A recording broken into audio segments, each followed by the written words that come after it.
Hello दोस्तों, इस video में हम लोग बीपीएससी टीआरई 2.0 कंप्यूटर साइंस जो 9th-10th में एक्चुअल क्वेश्चन पूछे गए थे, एक्चुअल पेपर को मैं आपके पास लेकर आया हूं और इसको काफी बेहतर तरीका से हम लोग सॉल्व करेंगे। हर एक क्वेश्चन के जो एक्सप्लेनेशन है उसके पार्ट्स में जाएंगे, हर एक ऑप्शन को ब्रेक करके पढ़ेंगे। और इसके पहले वीडियो में हमने टीआरई 1.0 कंप्यूटर साइंस जो 11-12 के लिए था उसका काफी बेहतर से सोल्यूशन बना के हमने डाल दिया है, तो आप उसको भी देख सकते हैं। आप चैनल में जाके उसको देख सकते हैं। राइट, हमने काफी बेहतर तरीका से बताया है। तो ये है हमारा टीआरई 2.0 कंप्यूटर साइंस का क्वेश्चन जो 8 तारीख 12वां महीना 2023 में पूछा गया था। काफी बेहतर तरीका से जो 80 क्वेश्चन है मैं इसको सॉल्व करके दिखाने वाला हूँ, आपको एकदम मजा आ जाएगा।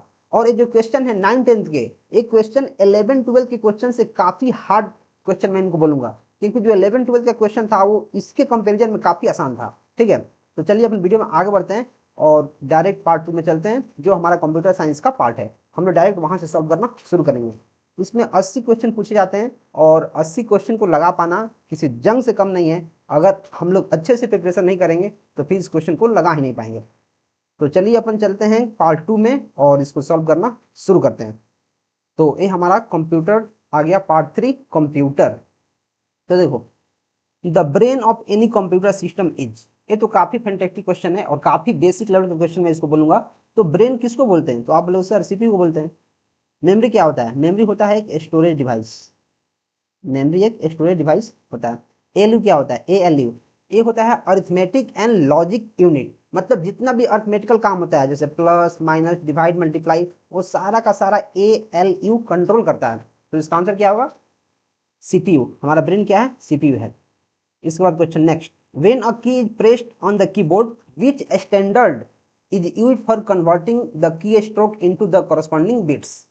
तो आपको पता होगा कि जैसे आप कीबोर्ड से किसी भी की को प्रेस करते हैं तो कौन सा ऐसा स्टैंडर्ड है जो की स्ट्रोक को अचीव करता है और उसको कॉरस्पॉन्डिंग बिट्स में कन्वर्ट करता है।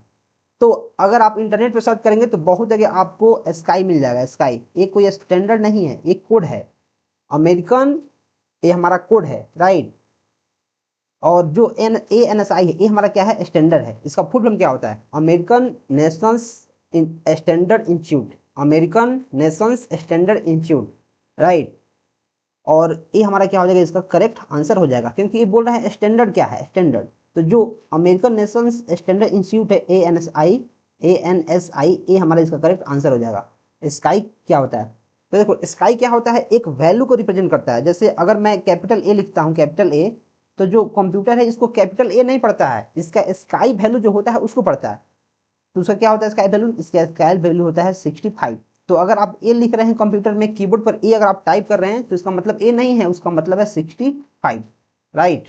Next 73, what difference do the 5th generation computers have from the other generation computers. बोला है कि जो 5th जनरेशन का कंप्यूटर था वो जो बाकी जनरेशन के कंप्यूटर थे उनसे क्या अलग है इसमें। तो क्या अलग है? Technological advancement, object oriented programming या फिर साइंटिफिक कोड, राइट। तो आंसर क्या होगा?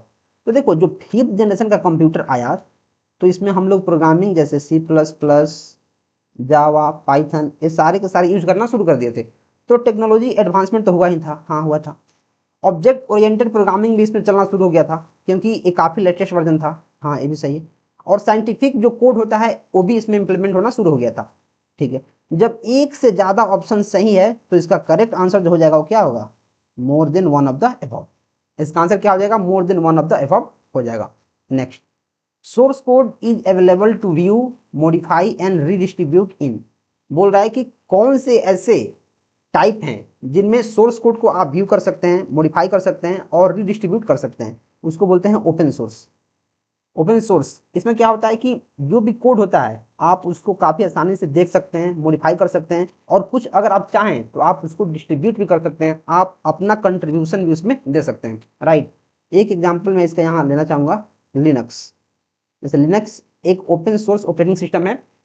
अगर आप सॉफ्टवेयर डेवलपर हैं और आपको काफी सारी चीजें आती हैं तो आप अपना कंट्रीब्यूशन इसमें दे सकते हैं। इसका जो कोड है वो ऑनलाइन अवेलेबल है, आप जाके वहां कंट्रीब्यूट कर सकते हैं। तो जिसका कोड ऑनलाइन अवेलेबल है, जिसमें आप व्यू कर सकते हैं, मॉडिफाई कर सकते हैं, डिस्ट्रीब्यूट कर सकते हैं, उसको बोलते हैं open source, right.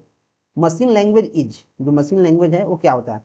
Machine dependent, हाँ मशीन पे डिपेंडेंट होता है, ठीक है। डिफिकल्ट टू प्रोग्राम, हाँ ये भी होता है। एरर प्रोन, इसमें गलती होने की संभावना होती है। तो जो मशीन लैंग्वेज होता है, आप बचपन से ही पढ़ते आ रहे हैं कंप्यूटर में कि जो मशीन लैंग्वेज होता है काफी हार्ड होता है, उसको समझ पाना काफी मुश्किल होता है।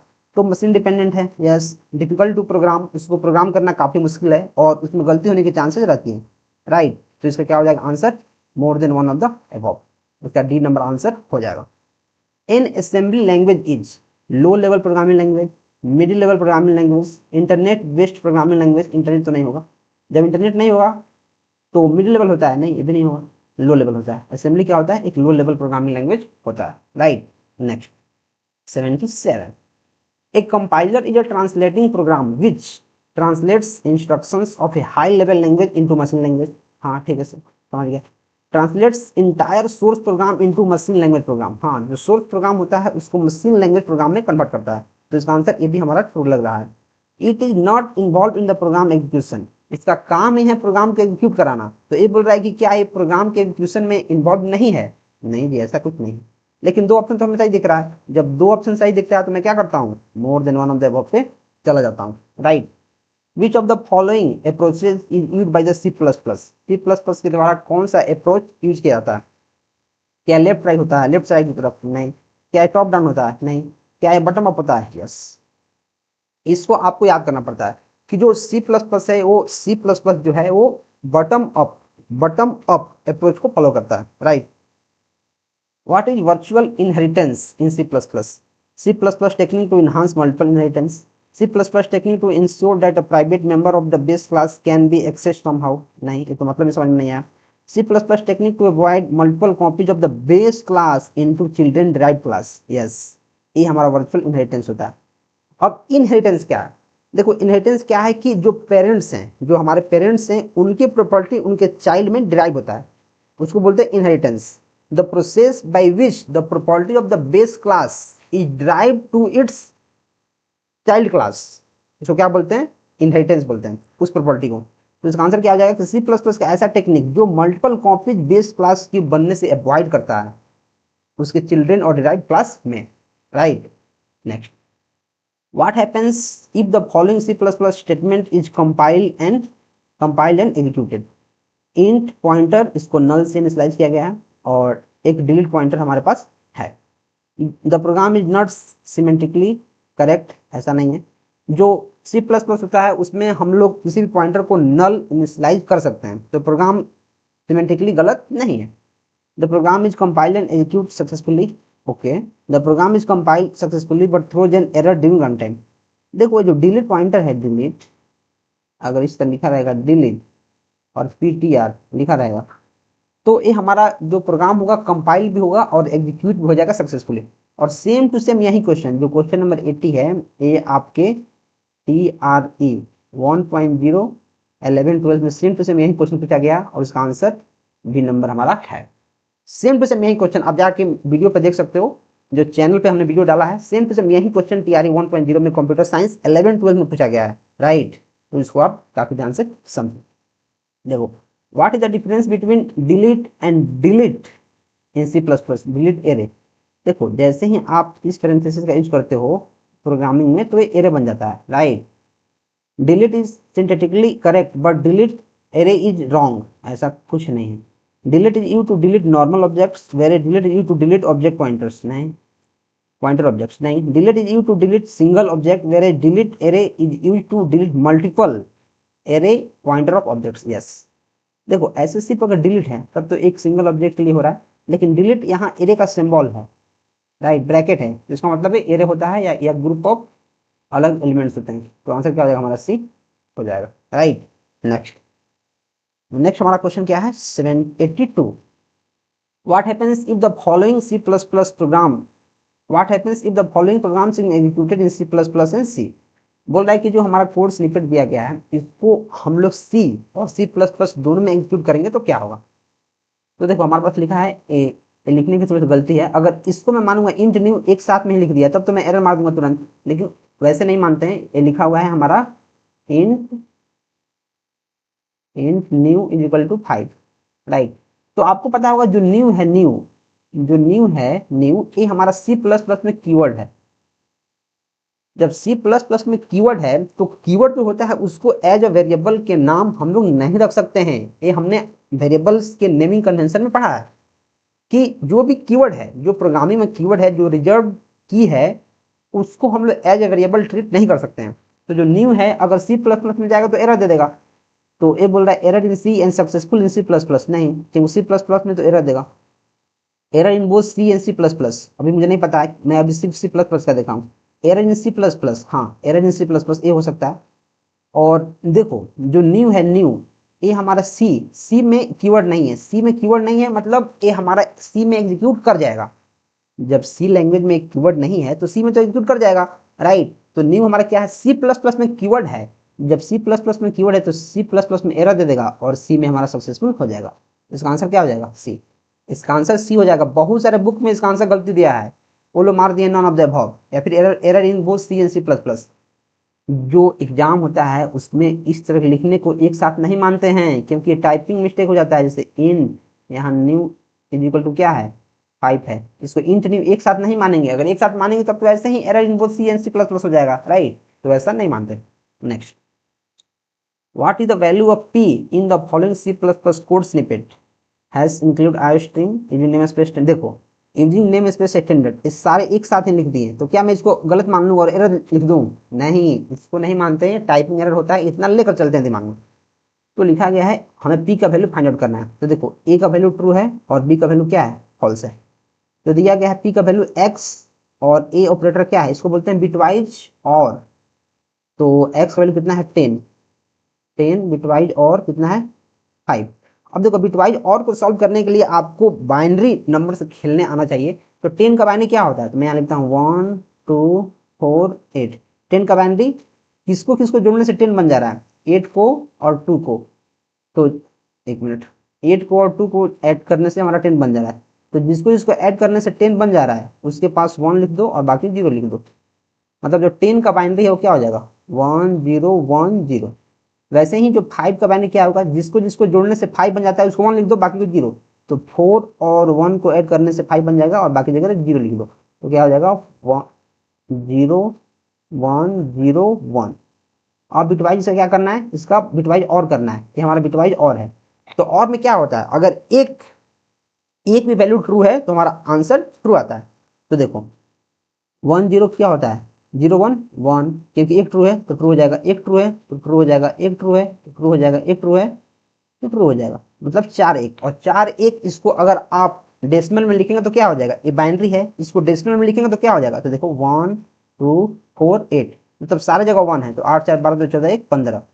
तो जो हमारा इसका आंसर हो जाएगा ये 15 हो जाएगा, ठीक है 15 हो जाएगा। और देखो और प्लस है, प्लस ए प्लस बी, तो ए का वैल्यू कितना है ट्रू और बी का वैल्यू कितना है फॉल्स, और प्लस का साइन है, प्लस का साइन है, राइट। ए प्लस बी को ऐड करें तो क्या हो जाएगा, ए प्लस बी को ऐड करते हैं तो क्या होता है 1 होगा, ट्रू और फॉल्स मिला क्या होगा 1। तो 15 तो हमारा पहले यहाँ से वैल्यू आ गया और 1 एक इसका आ गया ए प्लस बी का। तो 15 + 1 = क्या हो जाएगा 16 और 16 हमारा क्या हो जाएगा आंसर। इस क्वेश्चन को करना आसान नहीं था, इस क्वेश्चन को करना आसान नहीं था अगर आपका कंसेप्ट क्लियर नहीं होगा। और कंसेप्ट कैसे क्लियर होगा, कंसेप्ट क्लियर के लिए आपको किसी ना किसी अच्छे नोट्स से, किसी बुक्स से पढ़ना पड़ेगा। तो उसके लिए मैं आपको काफी बेहतर एक नोट्स प्रोवाइड कर रहा हूं। आप यहां देख सकते हैं कि इसमें क्या है कि 419 पेज का नोट्स है। मैं यहाँ क्लिक करता हूँ, 419 पेज का नोट्स है। इसमें बीपीएससी टीआरई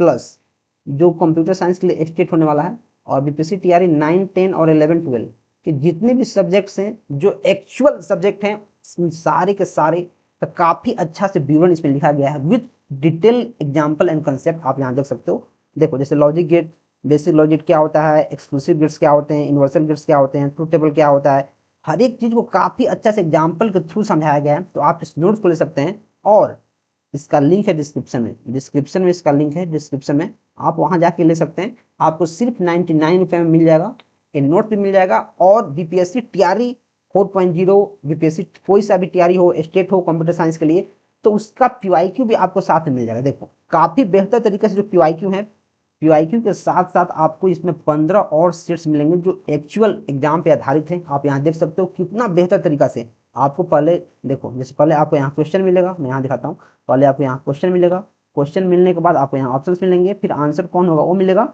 और हर एक ऑप्शन को आपको काफी बेहतर से ब्रेक करके समझाया गया है। देखो यहाँ ये सारा का सारा पैकेज आपको डिस्क्रिप्शन में जो लिंक है वहीं पे मिल जाएगा। सिर्फ 99 रुपये का आप पेमेंट करके ले सकते हैं, या फिर स्क्रीन पे जो व्हाट्सएप नंबर दिख रहा है आप उस पर हमें हाई मैसेज लिख कर भेज सकते हैं अपने टेस्ट के रिगार्डिंग, कौन से एग्जाम की आप प्रिपरेशन कर रहे हैं। और वहाँ मैं आपको डेमो देने के लिए भी तैयार हूँ। मैं आपको किसी भी सब्जेक्ट का डेमो दे सकता हूँ, नोट्स आप देख सकते हो और फिर आप पेमेंट करके उसको ले सकते हो, right.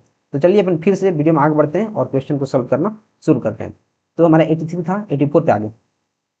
The C++ code which causes abnormal termination behavior of a program should be written under।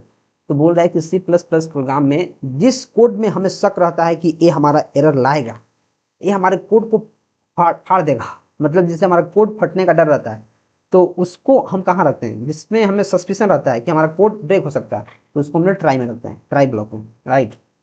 What will be the output of the following C++ code. इस क्वेश्चन को करना मैं आसान नहीं बोलूंगा। देखो बोल रहा है कि इस C++ जो कोड है इसका आउटपुट क्या होगा। तो एक नंबर है हमारे पास 30, राइट, और स्क्वायर हमारा एक फंक्शन है जिसमें इसी नंबर को अपन 2 बार पास कर रहे हैं।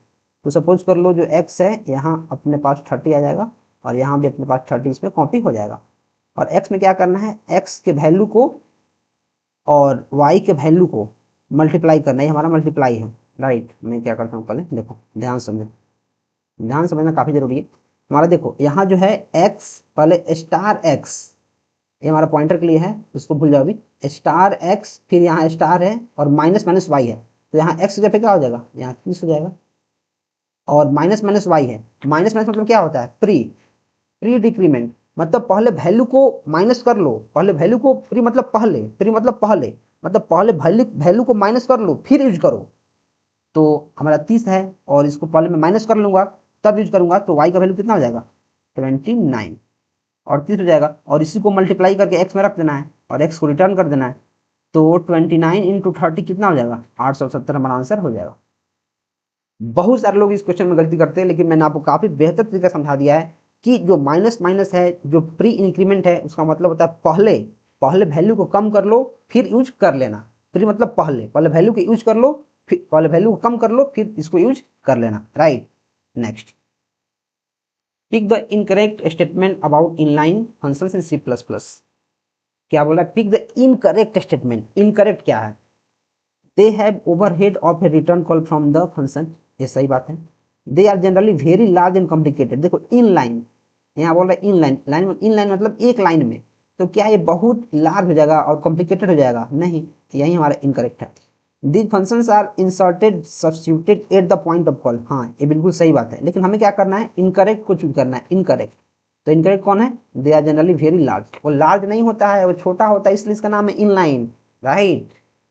What are the abstract class in C++। What is abstract class in C++। Any class in C++ is an abstract class from which any class is derived. कुछ समझ में नहीं आया। Class specifically used as a base class with at least one virtual function। अच्छा, class specifically used as a base class with at least one pure virtual function। yes, जैसे ही abstract class का बात आएगा तो आपको सबसे जो जरूरत वाली चीज है ध्यान देने वाली, वो है कि प्योर वर्चुअल फंक्शन इसमें है कि नहीं। अगर प्योर वर्चुअल फंक्शन है तो एब्स्ट्रैक्ट क्लास है, कम से कम एक तो प्योर वर्चुअल फंक्शन रहना ही चाहिए। ये हम लोगों ने अपने आई थिंक डिप्लोमा में हम लोगों ने पढ़ा है इसको काफी अच्छा तरीका से। एक मास्टर थे जो काफी बेहतर तरीका से हमें पढ़ाए थे, right. Which one of the following constructor is provided by the C++ compiler if not defined in a class. बोला कौन से ऐसे कंस्ट्रक्टर है अगर क्लास में हम डिफाइन नहीं भी कर रहे हैं तो बाय डिफॉल्ट आ जाता है। तो डिफॉल्ट कंस्ट्रक्टर तो नाम से जाहिर है कि हाँ आ जाता होगा। पैरामीटराइज कंस्ट्रक्टर नहीं, इसको तो पैरामीटर पास करना पड़ता है, ऐसे नहीं हुआ। Copy constructor, yes, copy constructor भी आ जाता है। कुछ केस में कॉपी कंस्ट्रक्टर भी अगर आप उसको प्रोवाइड नहीं कर रहे हो फिर भी copy constructor by default define हो जाता है, राइट। तो इसका आंसर हो जाएगा more than one of the above. बहुत सारे बुक में सिर्फ बाय डिफॉल्ट दिया है डिफॉल्ट कंस्ट्रक्टर, लेकिन ऐसा नहीं है। जब आप डीप एनालिसिस करके चीजों को पढ़ेंगे तो आपको पता चलेगा कि कॉपी कंस्ट्रक्टर भी एक ऐसा ही कंस्ट्रक्टर है जो क्या करता है, जो बाय डिफॉल्ट इनिशियलाइज हो जाता है, right. How to structure and structures and classes in C++ differ. देखो जो क्लास होता है इसके जो मेंबर्स होते हैं वो प्राइवेट होते हैं, प्राइवेट, लेकिन जो स्ट्रक्चर होता है, स्ट्रक्चर इसके जो मेंबर होते हैं वो पब्लिक होते हैं, पब्लिक। तो देखो in structure members are private, structure में तो पब्लिक होता है, गलत। In structure members are public by default, yes, whereas in class they are private by default, हाँ ये मुझे सही लग रहा है। Structures can not have private members whereas classes can have, बोला है कि स्ट्रक्चर्स जो होता है उसके प्राइवेट मेंबर नहीं हो सकते हैं। देखो इसका जो बाय डिफॉल्ट मेंबर होता है वो पब्लिक होता है, इसका ये मतलब नहीं है कि प्राइवेट नहीं हो सकता है, बाय डिफॉल्ट नहीं होता है लेकिन प्राइवेट हो तो सकता है, हम लोग डिफाइन तो कर सकते हैं, राइट। तो आंसर इसका सिर्फ बी होगा, ये हमारा गलत हो जाएगा, right. Next, which of the following features must be supported by any programming language to become a pure object oriented programming language। तो जो चार पिलर होते हैं उप्स के, अगर वो चारों के चारों को सेटिस्फाई कर रहा है तो उसको हम लोग बोलेंगे pure object oriented programming language है। कौन कौन? इनकैप्सुलेशन, इनहेरिटेंस, पॉलीमॉर्फिज्म और एक क्या है, एक है एब्स्ट्रैक्शन। इन चारों के चारों प्रॉपर्टी को जो फॉलो करता है उसको हम लोग मानते हैं क्या है, वो pure object oriented programming language है। तो more than one of the above हो जाएगा। Next, the programming language that has the ability to create new data types is called. बोल रहा है कि वैसे प्रोग्रामिंग लैंग्वेज जिनके पास ये एबिलिटी होता है कि वो नए डेटा टाइप्स को क्रिएट कर सकते हैं, जो क्या ओवरलोडेड होता है, नहीं। क्या इनकैप्सुलेटेड होता है, नहीं। क्या है एक्सटेंसिबल होता है, एक्सटेंसिबल मतलब जो एक्सटेंड कर पाए, जो और भी ज्यादा विस्तृत हो पाए, जो फैल पाए, जो अपने आप को एक्सटेंड कर पाए, और उसी में एबिलिटी हुआ कि नया क्रिएट कर पाएगा, राइट। तो नाम से ही जाहिर है एक्सटेंसिबल इसका आंसर हो जाएगा। Next, which of the following is the original creator of C++ language. बोलते हैं जारने एस्ट्रोस्ट्रुप, एस्ट्रोस्ट्रुप इसको बोलते हैं बजारने, बजारने नहीं जारने, ये हमारा ओरिजिनल क्रिएटर है। कहाँ बनाया था इसको भी? बेल लेबोरेटरी में ही बनाया था। Which of the following is the correct syntax to read single character to console in C++ language. Single character को कंसोल में रीड करने के लिए कौन से सिंटेक्स का यूज होता है? क्या रीड CS होता है? नहीं। क्या गेट लाइन CS होता है? नहीं। क्या गेट CS होता है? हाँ होता है। क्या मोर than one of the above? एक ही सही है तो ये नहीं होगा, ये नहीं होगा, ये हमारा आंसर हो जाएगा। तो इसको हम लोग ऐसे भी लिखते हैं सी इन डॉट गेट और इसमें सी इन या फिर गेट CS भी आप इसको आंसर लिख सकते हैं।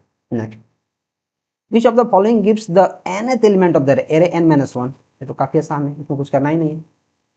How many types of the array are there in C++? दो टाइप के ही एरे होते हैं। कौन कौन? एक होता है सिंगल डायमेंशनल, सिंगल डायमेंशनल, और एक होता है multi dimensional, multi.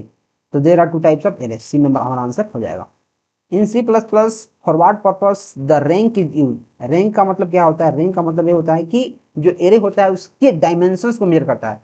It returns the dimension of the specified array. इसको आपको याद कर लेना है, इसको याद ही कर लो। What is the scope of the variable declared in the user defined function. अगर कोई यूजर डिफाइंड फंक्शन है, कोई यूजर डिफाइंड अगर फंक्शन है तो उसका स्कोप क्या है? उसका स्कोप है कि जिस ब्लॉक में उसको हम इनिशियलाइज कर देंगे, जिस ब्लॉक में उसको डिक्लेयर कर देंगे, उसी ब्लॉक में रहेगा। तो ओनली इनसाइड द क्या सिलेक्टेड ब्लॉक, और जिस ब्लॉक में हम उसको डिक्लेयर किए हैं उसी ब्लॉक में रहे, right. Which one of the following is the correct definition of the is array. Is array मतलब क्या एरे है, ईज एरे मतलब क्या एरे है, तो क्या होगा? It checks the specified variable is of the array type और नॉट। हाँ सही लग रहा है। It checks that the specified array, जब सिंगल डायमेंशनल कहाँ से आ जाएगा? It checks that the array, नहीं, हमारा ए नंबर आंसर हो जाएगा। Which of the following statement is true about the new and malloc. इस क्वेश्चन को देखना काफी इंपॉर्टेंट है, इस क्वेश्चन को देख के काफी सारे लोग समझ नहीं पाएंगे, ठीक है। तो देखो, the new is a type of operator while malloc is a kind of function. हाँ सही बात है। The new invokes a constructor, yes, जैसे आप न्यू कीवर्ड C++ में लिखते हो तो कंस्ट्रक्टर अपने आप इनिशियलाइज हो जाता है, whereas malloc does not invoke the constructor। बिल्कुल सही बात है। The malloc returns void pointer and also needed to typecast, whereas new returns required pointer। ये सही बात है। तो इसका आंसर हो जाएगा more than one of the above, right. Next, which of the following can be considered as the members that can be inherited but not accessible in any class। तो ये तो हमारा होता है प्राइवेट।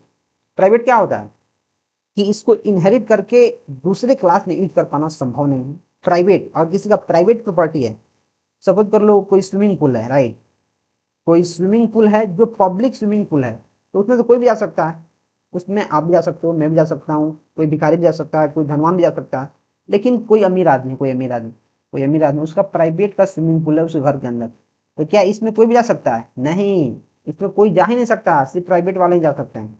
मतलब जिनका है वही। Which of the following is statement correctly true? In an object oriented programming language all the function calls are resolve at compile time. नहीं, रन टाइम में होता है। ऑब्जेक्ट ओरिएंटेड में किसमें होता है? Run time. In a procedural programming language all the functions calls are resolve at compile time. Yes, procedural में compile time में होता है और जो ऑब्जेक्ट ओरिएंटेड होता है उसमें रन टाइम में होता है। तो आंसर कौन सही है? ओनली टू, और ओनली टू हमारा ऑप्शन ए में, ओनली टू ऑप्शन ए में ये हमारा आंसर हो जाएगा। What will happen if in a C plus plus program a class है नोन नेम? अगर क्लास का कोई नेम नहीं है तो क्या होगा? It is not even allow in C plus plus, ऐसा कुछ नहीं है, एनोनिमस क्लास होता है। It will not have, it will not have the constructor. What will happen, ऐसा कुछ नहीं है। It will not have the destructor. Yes, destructor नहीं होगा। अगर किसी भी सी प्लस प्लस में क्लास का कोई नाम नहीं है तो क्या अलाउ नहीं है? नहीं, अलाउ है, क्योंकि एनोनिमस क्लास होता है, राइट। उसके बाद कंस्ट्रक्टर नहीं होगा, ऐसा कुछ नहीं है, लेकिन उसके पास डिस्ट्रक्टर नहीं होगा, ये हमारा मैंडेटरी है। डिस्ट्रक्टर उसके पास नहीं होता है, right.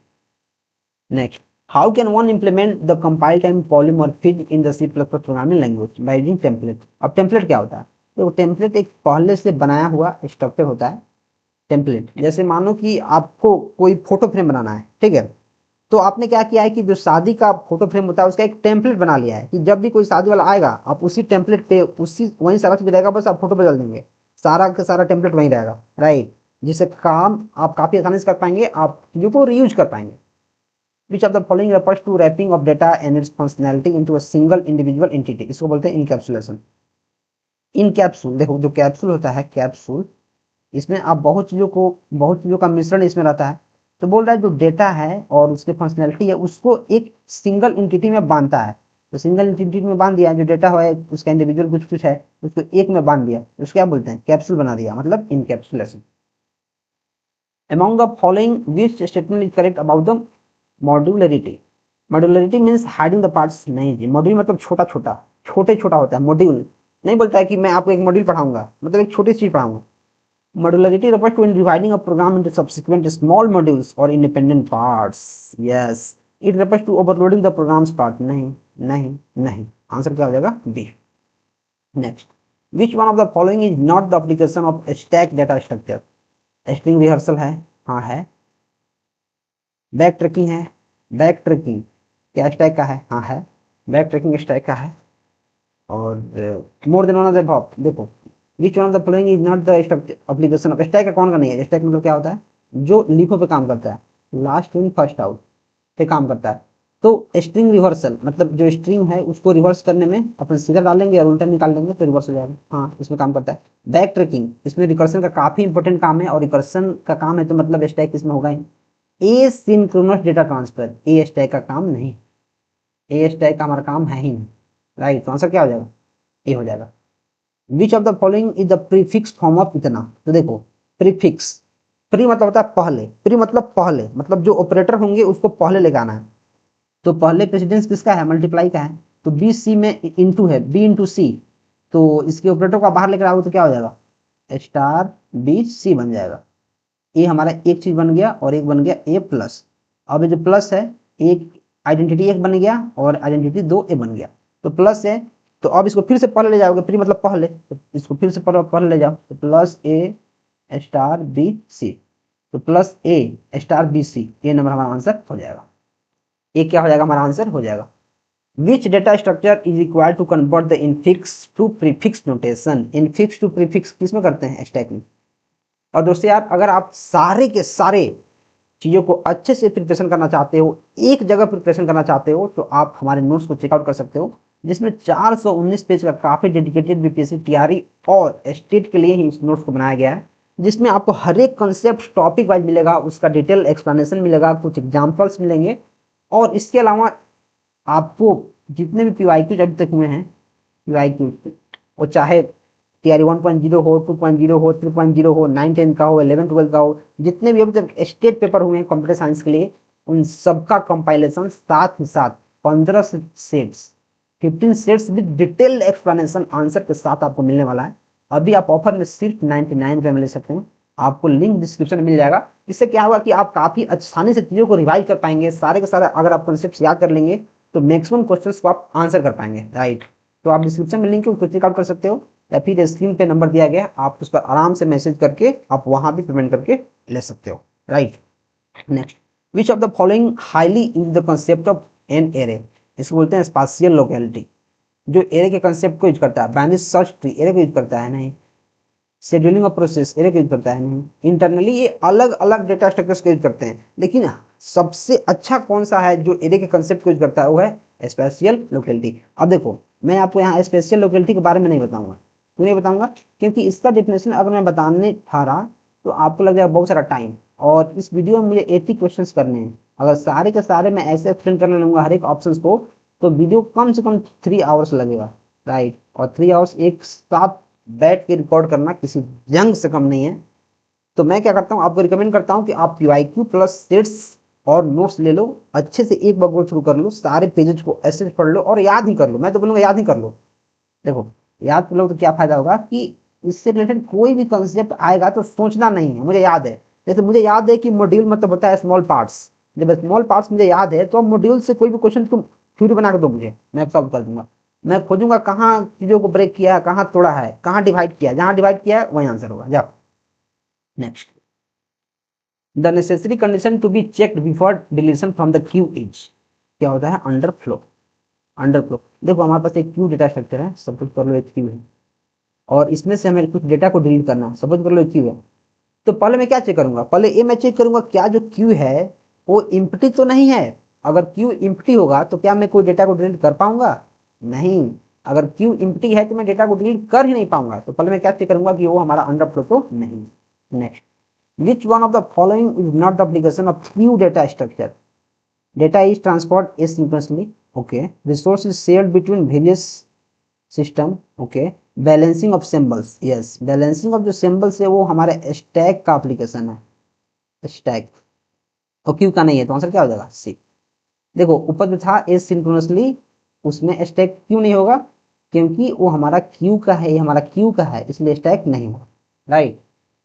Which of the following is the technique used not used in binary tree? तो binary tree में 3 टेक्निक यूज होता है, pre order, in order, post order. तो कौन सा यूज नहीं होता है, जब तीनों यूज होता है तो none of the above use नहीं होता है, ठीक है। How can we describe an array in best possible way, arrays are immutable, नहीं स्ट्रिंग होता है, स्ट्रिंग आर इम्यूटेबल होता है। Container that store the elements of similar type, yes, array क्या होता है, सिमिलर टाइप के डेटा को स्टोर करता है। अगर इंटीजर कर रहा है तो सिर्फ इंटीजर करेगा, अगर कैरेक्टर कर रहा है तो सिर्फ कैरेक्टर करेगा, फ्लोट कर रहा है तो सिर्फ फ्लोट करेगा। मिक्स टाइप के डेटा को स्टोर नहीं करता है, ये सिमिलर टाइप के डेटा को स्टोर करता है। The array is not a data structure, ऐसा थोड़ी है, एरे तो है, सबसे इंपॉर्टेंट एरे ही है, right. Next, what is the another name for the circular queue among the following options, इसको बोलते हैं रिंग बफर। देखो जो सर्कुलर क्यू होता है, सर्कुलर, यहाँ नाम से ही पता चल जाएगा, क्या रेक्टेंगल होता है, नहीं। क्या स्क्वायर होता है, नहीं। क्या रिंग होता है, यस, ये हमारा आंसर हो जाएगा। Which of the following determines the need of the circular queue? Assess the queue using priority, avoid wastage of memory, follow the FIFO principle। बोल रहा है कि which of the following determines the need of circular queue? Circular queue की need हमें क्यों पड़ी। Assess the queue using priority, okay. Avoid wastage of memory, और हमारा क्या होगा, avoid wastage of memory, follow the FIFO principle. इसका answer क्या होगा, इसका आंसर मुझे more than one of the above लग रहा है। Which of the following determine the need for the circular queue, circular की जरूरत क्यों पड़ी हमें, क्यों पड़ी। देखो जैसे ये हमारा क्यू है, तो सर्कुलर क्यू में क्या होता है कि जो लास्ट वाला एलिमेंट होता है, लास्ट वाला वो पहले वाले एलिमेंट से हमारा, पहले वाला एलिमेंट क्या होता है, पहले वाले एलिमेंट से हमारा लिंक होता है। तो जो लिंक होगा तो क्या access the queue using priority, मतलब प्रायोरिटी, देखो प्रायोरिटी का मतलब इसको हम बोलते हैं बाइनरी हीप। प्रायोरिटी का बात है तो इसको बोलते हैं प्रायोरिटी क्यू या फिर बाइनरी हीप के हेल्प से करते हैं। तो क्या हमारा आंसर ये होगा, नहीं ये तो नहीं होना चाहिए, नहीं हुआ।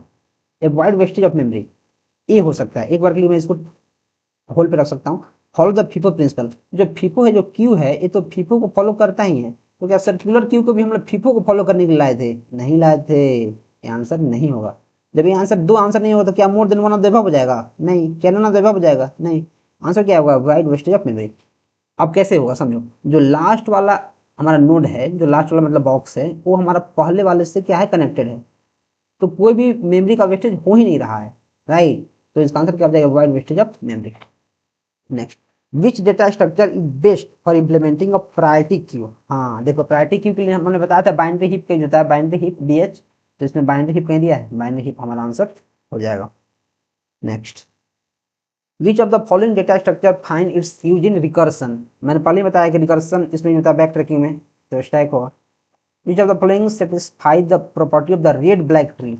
बहुत इंपॉर्टेंट है red black, red black tree बहुत इंपॉर्टेंट है, इसको समझना काफी जरूरी है। Black if the new node is a root node. देखो जो रूट नोड होता है, इसका नियम समझो, जो रूट नोड होता है वो हमेशा ब्लैक होता है, हमेशा ब्लैक होगा। जो रूट नोड होगा रेड ब्लैक ट्री का, वो हमेशा क्या होगा? ब्लैक ही होगा।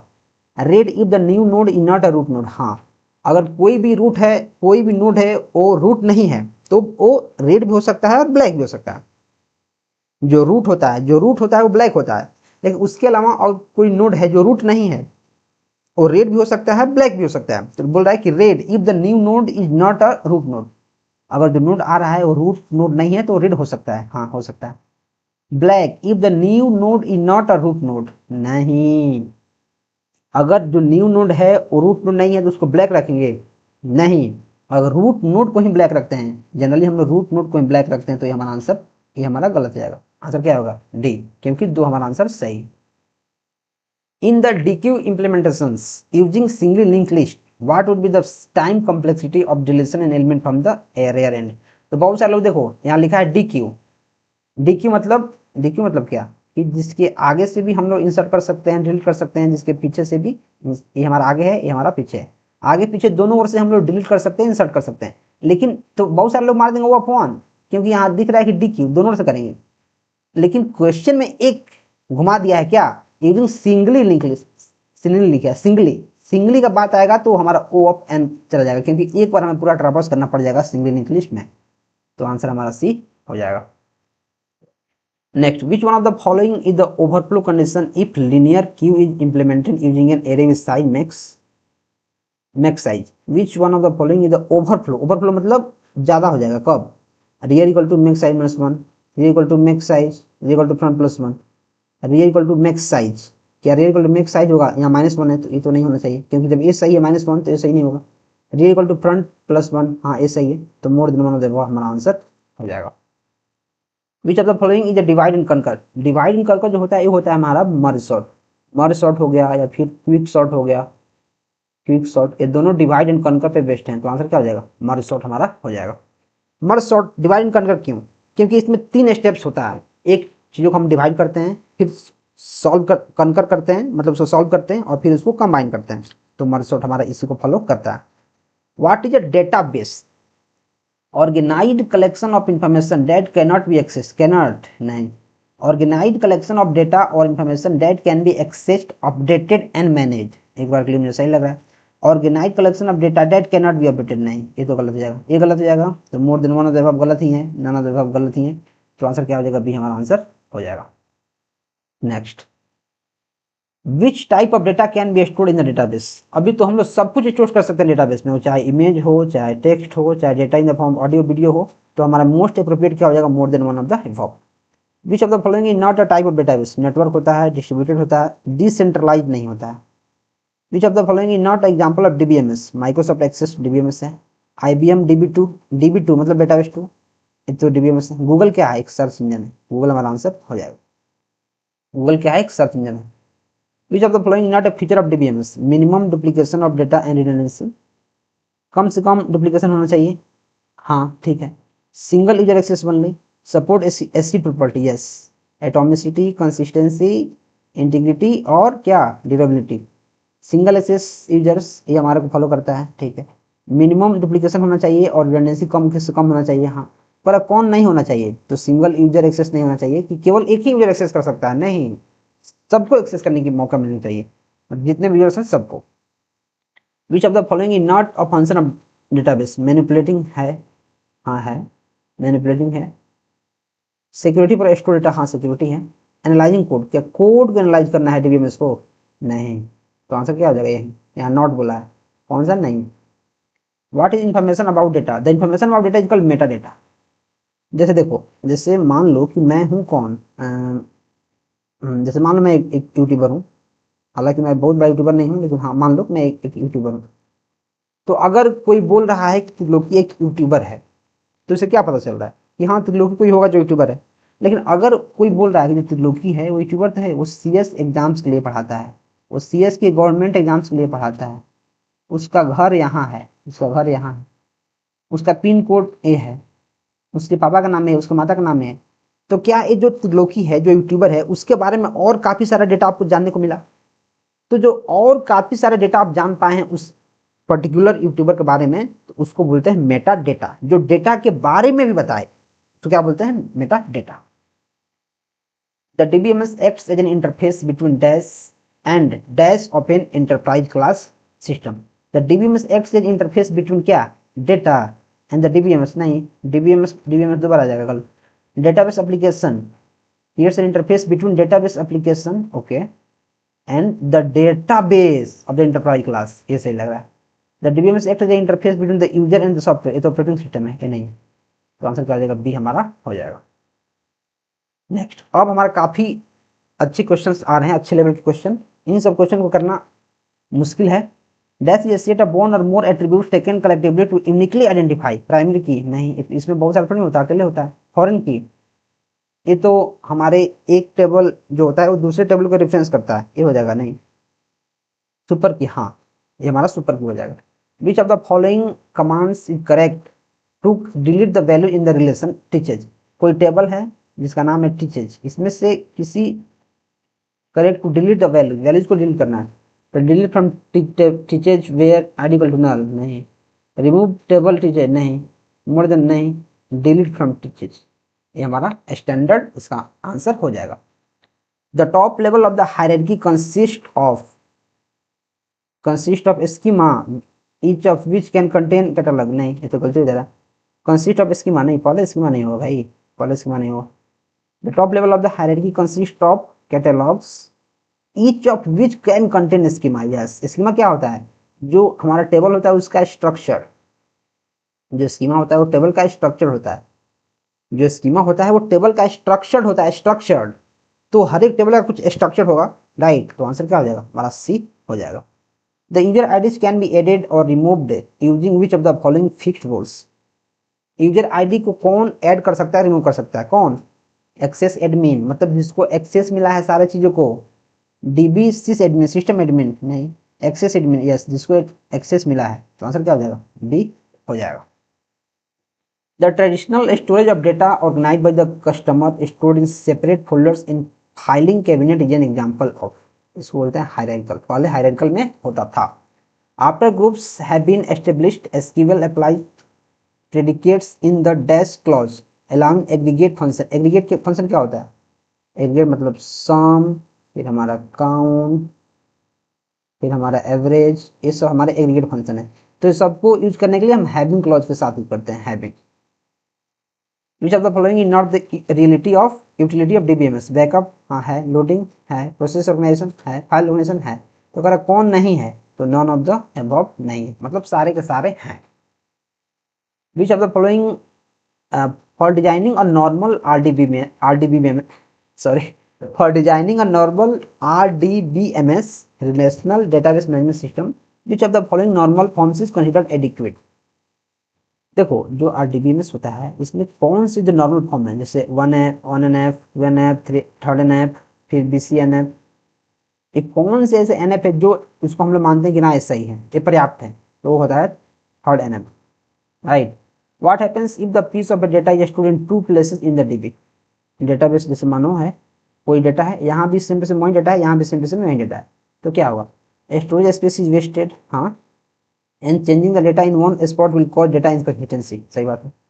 Changing data in one place will cause the data inconsistency, यही तो यहाँ लिखा है। स्टोरेज स्पेस मतलब क्या हो जाएगा? इन नंबर हमारा काफी करेक्ट है, तो ये हमारा क्या हो जाएगा? आंसर हो जाएगा। देखो ये भी हमारा सही है, लेकिन इन दोनों चीजों को इसमें लिख दिया गया है, तो आंसर हमारा ए के साथ जाएगा। Which data type can store on structural data. On structural data के लिए हम RAW रॉ का यूज करते हैं। The logic get that provides high input for same high output for same input. देखो जो जॉर होता है एक्स और इसमें अगर सेम रहेगा, क्या बोल रहा है, provides high the same input. अगर इसमें सेम रहेगा तो क्या देता है 0, अगर डिफरेंट रहेगा तो देता है 1।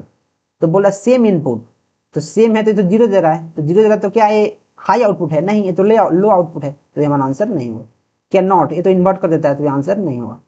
X nor, yes x nor answer होगा। क्यों, एक्स नॉर क्या करता है, जो सेम, अगर सेम इनपुट है, अगर 0 है तो 1 दे देगा, जो सेम इनपुट है तो हाई आउटपुट देगा, x nor.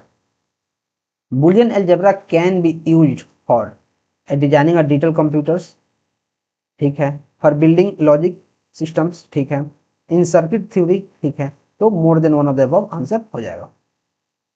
Communication between a computer and a keyboard involves. अगर कोई कंप्यूटर है, जैसे मैं कंप्यूटर पे वीडियो रिकॉर्ड कर रहा हूँ और यहाँ जो कीबोर्ड है, इन दोनों के बीच जो कम्युनिकेशन है वो कौन से ट्रांसमिशन पे बेस्ड है, उसको बोलते हैं सिंप्लेक्स। मतलब अगर मैं कीबोर्ड से एक बार डेटा डाल रहा हूँ तो पहले एक और डेटा जाएगा, फिर मॉनिटर से डेटा आ रहा है, स्क्रीन पर तो सिर्फ डेटा मुझे दिखेगा, राइट, एक साथ सिंक्रोनसली नहीं हो सकता है, तो क्या बोलते हैं इसको, सिंप्लेक्स बोलते हैं। The simplified form of the Boolean expression इतना इज। अब इस टाइप के जो क्वेश्चन हैं 143 हो गया, या फिर इधर देखो 144 45, ये सब बुलियन अलजेब्रा के क्वेश्चन है। और बुलियन अलजेब्रा आपको समझना आसान, मैं इसको नहीं बोलूंगा, बुलियन जो अलजेब्रा है इसको समझना आसान नहीं, लेकिन आप आसान बना सकते हैं इसको अगर आप अच्छे से थ्योरी के साथ पढ़ेंगे और प्रैक्टिस करेंगे तो मैं क्या करता हूँ, इस क्वेश्चन को मैं यहाँ सॉल्व नहीं करता हूँ, पहले मैं आपको इसका एक्सप्लेनेशन अपने ई बुक में दिखाता हूँ। जो हमने सेट्स बनाए हैं और जो PYQ का सेट है, साथ ही साथ 15 जो उसमें अलग अलग सेट्स हैं, उसमें कितना बेहतर तरीके से वो समझाया गया। चलिए पहले मैं आपको दिखाता हूँ। तो मैं चलूंगा PYQ में और आपको दिखाऊंगा। तो एक कौन सा क्वेश्चन है हमारा, हाँ एक क्वेश्चन है, देखो, the simplified form of the Boolean expression x plus Y plus X Y into X plus Z is, 4 option दिया गया, तो आंसर इसका होगा बी। आंसर बी होगा, कैसे होगा, एक्सप्रेशन ही हमारे पास ए दिया गया है, आंसर बी कैसे होगा। चलो पहले कलर चेंज करते हैं, कलर, और देखते हैं। देखो x प्लस एक्स वाई है, इसमें हम लोग एब्जॉर्प्शन लॉ को इंट्रोड्यूस करेंगे तो क्या हो जाएगा, x plus X Y equal to X हो जाएगा। देखो x प्लस अगर एक्स प्लस एक्स वाई, देखो x प्लस एक्स वाई और एक y अलग से है, तो y को आप यहाँ अलग साइड में रखो। x प्लस एक्स वाई को अगर आप एब्जॉर्प्शन लॉ से करते हो तो x को क्या करता है, वो एब्जॉर्ब कर देता है y को, मतलब सिर्फ x बच जाता है, सिर्फ क्या बच जाएगा, x बच जाएगा, और y तो यहाँ है ही, तो इस एब्जॉर्प्शन लॉ के हिसाब से यहाँ बच जाएगा सिर्फ x प्लस वाई। देखो तो अब x प्लस वाई बच गया हमारा। अब x प्लस वाई जो हमारा फर्स्ट एक्सप्रेशन है, जो हमारा x प्लस वाई है, ये तो बच गया अब सिर्फ x प्लस वाई, और जो लास्ट वाला है x प्लस जेड। अब इसको सिंप्लीफाई करोगे, जब इसको आप सिंप्लीफाई करेंगे डिस्ट्रीब्यूटिव लॉ के हिसाब से तो क्या हो जाएगा, तो x हमारा कॉमन आ जाएगा और y जेड इसमें इंटू हो जाएगा। अब बोले सर ये सारी चीजें मुझे समझ में आ ही नहीं रही है, तो मैं बोलूंगा समझ में नहीं आ रही है क्योंकि आपने बुलियन अलजेब्रा को पढ़ा ही नहीं है, आपको पता ही नहीं है डिस्ट्रीब्यूटिव लॉ क्या है, आपको पता नहीं है एब्जॉर्प्शन लॉ क्या है। तो वो सब जानने के लिए आपको हमारे नोट्स में आना पड़ेगा, क्योंकि हमारे नोट्स जो हैं वो काफी भयंकर तरह से ऑर्गेनाइज हैं। इस नोट्स को पढ़ने के बाद आप कंप्यूटर साइंस में किसी भी एग्जाम में काफी अच्छे से परफॉर्म कर पाएंगे, इस बात की मैं आपको गारंटी दे सकता हूँ। देखो जितने भी लॉ हैं, commutative law, associative law, distributive, inversion, complement, and और डी मॉर्गन, सबका काफी अच्छा से यहाँ चीजें दी गई हैं विथ डिटेल एक्सप्लेनेशन, विथ अच्छा समझाया गया कौन लॉ कैसे काम करता है, क्या होता है, कैसे इसके नियम काम करते हैं। तो आप इस नोट्स को ले सकते हैं, आप यहाँ एग्जाम्पल भी दे सकते हैं सारी चीज़ों को। तो इस नोट्स को मैं तो बोलूँगा आप लिख लो, डिस्क्रिप्शन में लिंक है, मात्र 99 रुपये का आपको पेमेंट करना है, आपको नोट्स मिल जाएगा, फिर PYQ का सोल्यूशन मिल जाएगा, प्लस 15 सेट्स मिल जाएंगे।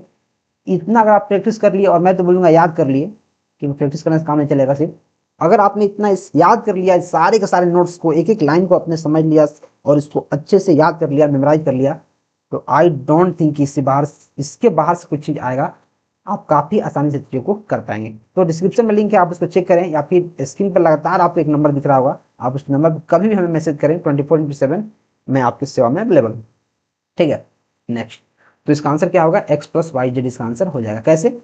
देखो, जो x है, y है प्लस एक्स वाई है, तो y तो है, y को रहने दो, इसमें x है, इसमें x है। x प्लस एक्स वाई अगर एब्जॉर्प्शन लॉस करे हुए तो y को एब्जॉर्ब कर लेगा, खा जाएगा, तो क्या बच जाएगा?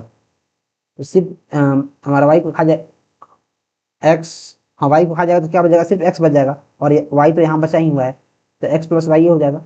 और इसमें इंटू कर दो किस से? x प्लस जेड से, तो फिर डिस्ट्रीब्यूटिव लॉ लगाओगे तो हमारा हो जाएगा x plus Y Z. Next, the dual of the Boolean expression is obtained by. इस क्वेश्चन को करना मैं आसान नहीं समझूंगा, मैं इसको बोलूंगा नहीं, क्योंकि एक क्वेश्चन छोड़ने वाला क्वेश्चन है। जैसे, एक मिनट, जैसे एग्जाम में आएगा बहुत सारे लोग इसे कर देंगे स्किप, बनेगा ही नहीं। इंटरचेंजिंग 0 एंड 1, हाँ करते हैं, लेकिन क्या इससे सिर्फ काम चल जाएगा? नहीं। Interchanging all 0 and 1 and plus and dot sign, हाँ। Interchanging all 0 and 1 all plus sign and complementing all variables, complement नहीं करते हैं, गलत। मोर देन वन अबव, गलत गलत। इसका आंसर क्या हो जाएगा? बी हमारा आंसर हो जाएगा। Wireless communication of signals can be done by radio wave से होता है, माइक्रोवेव से होता है, इंफ्रारेड से होता है, मतलब सबसे होता है। D. Snipers can be prevented by using, snipers किसके द्वारा होता है? स्विच्ड नेटवर्क के द्वारा होता है, स्विच्ड।